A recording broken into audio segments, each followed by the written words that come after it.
According to animal behaviors, some of your most normal everyday habits are quietly hurting your cat. But do you actually know which ones? That's the scary part. Most of them feel completely harmless. And if you keep doing them, which almost every cat owner does, you could be slowly breaking your cat's trust, their health, and their sense of safety in their own home. Here are 6 everyday things that hurt your cat way more than you think. 1. Screaming at them when they mess up. Have you ever caught your cat knocking something off the counter and immediately yelled their name? Be honest. Most of us have done it. It feels like the right response in the moment. But here's what's actually happening inside your cat's brain when you raise your voice. Cats don't process cause and effect the way we do. A 2021 study from the Journal of Veterinary Behavior found that cats who were regularly yelled at showed significantly higher levels of chronic stress and were more likely to develop behavioral problems like hiding, aggression, and even litter box avoidance.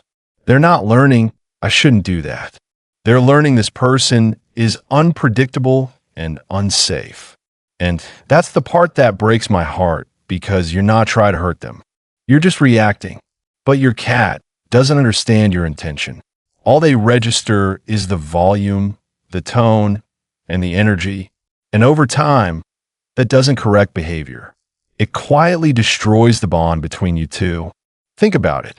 If every time you walked into a room, someone randomly screamed at you, how long before you stopped wanting to be around them? That's exactly what your cat feels. And if you think that's hard to hear, wait until we get to the last one on this list, because there's one thing almost every owner does out of love that might actually be doing the most damage of all. 2. Never letting them hunt or chase. When was the last time your cat actually chased something? And no, staring at a fly from across the room doesn't count. Most indoor cats go days, sometimes weeks, without a single real hunting experience. And we don't even realize it, because they look fine, but they're not fine. Cats are hardwired predators. Their entire brain is built around the hunting sequence. Stalk, chase, pounce, catch, kill, eat. When that cycle never gets activated, something starts breaking down on the inside.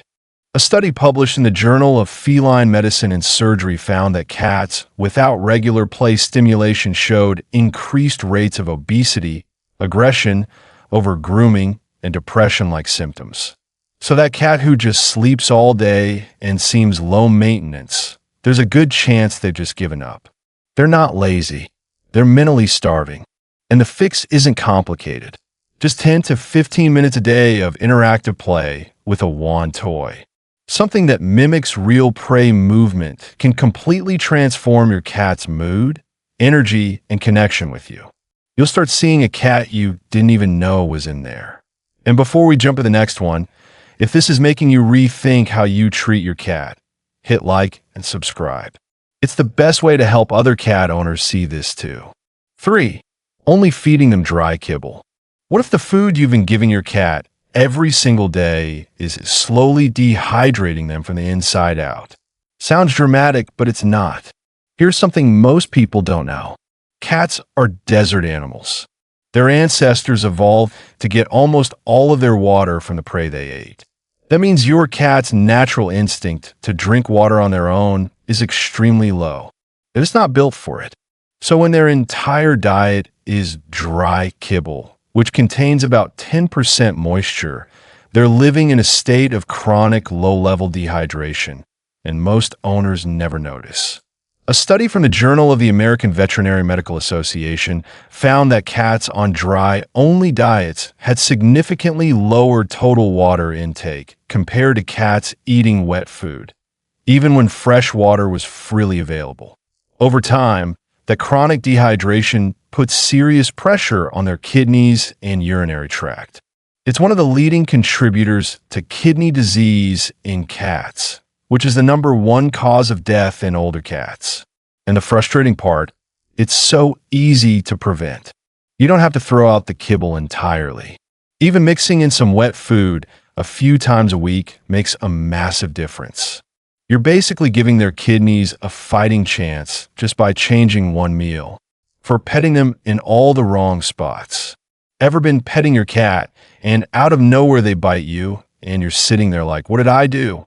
Well, you probably touched the wrong button. Most owners pet their cats the same way they'd pet a dog. Long strokes down the back, belly rubs, grabbing their tail area. And with dogs, that works great. But cats are wired completely differently. Their skin is loaded with nerve endings that go from pleasant to overstimulated in seconds. It's called petting-induced overstimulation, and it's one of the most misunderstood things in cat behavior. A study from University of Lincoln found that cats showed the lowest stress responses when touched around the cheeks, the base of their ears, and under the chin. But when owners focused on the belly or the base of the tail, stress hormones spiked almost immediately. So that belly your cat shows you, it's not an invitation, it's actually a sign of trust. And when you go in for the rub, you're betraying the exact trust they just offered you. That's why some cats seem hot and cold. One minute they're all over you, the next they're running away. It's not random. They were trying to enjoy the moment, and you accidentally overwhelmed their nervous system without knowing it. The fix is simple. Stick to the safe zones. Slow, gentle strokes around the head and cheeks. Let them lean into you. And the moment you see their tail start flicking or their ears flatten, stop. That's their way of saying, I love you, but that's enough. Respect it and watch how much longer they stay next to you. 5. Hiding the litter box in a corner. Where's your cat's litter box right now? Be honest. Is it tucked away in a basement, shoved behind the washing machine, or crammed into some dark closet? If it is, you might be the reason your cat is stressed every time they need to go. We hide litter boxes because we don't want to see them or smell them. Makes sense from a human perspective, but from your cat's perspective, you just put their bathroom in the scariest spot in the house. Cats are both predators and prey. That means every time they use the litter box, they're in one of their most vulnerable positions. They need to feel like they can see what's coming and escape if they need to. A box shoved in a tight, dark corner with only one way out goes against every survival instinct they have. Research in applied animal behavior science found that litter box placement and accessibility were among the top factors linked to elimination problems in cats. That means if your cat has been peeing outside the box, there's a real chance it's not a behavior problem at all. It's a location problem. They're not being difficult. They're scared. And here's the other mistake people make. One cat, one box. Behaviorists recommend the N+1 rule. That means one box per cat plus one extra. So if you have 2 cats, you need 3 boxes in different areas of the house. It gives them options and reduces territorial tension. 6. Leaving them alone way too long. Remember earlier when I said there's one thing almost every owner does out of love that might be doing the most damage? This is it. There's this myth that cats don't care if you're gone, that they're independent, self-sufficient, and honestly couldn't care less whether you walk through that door or not. It's one of the biggest lies in pet culture, and it's hurting millions of cats every single day.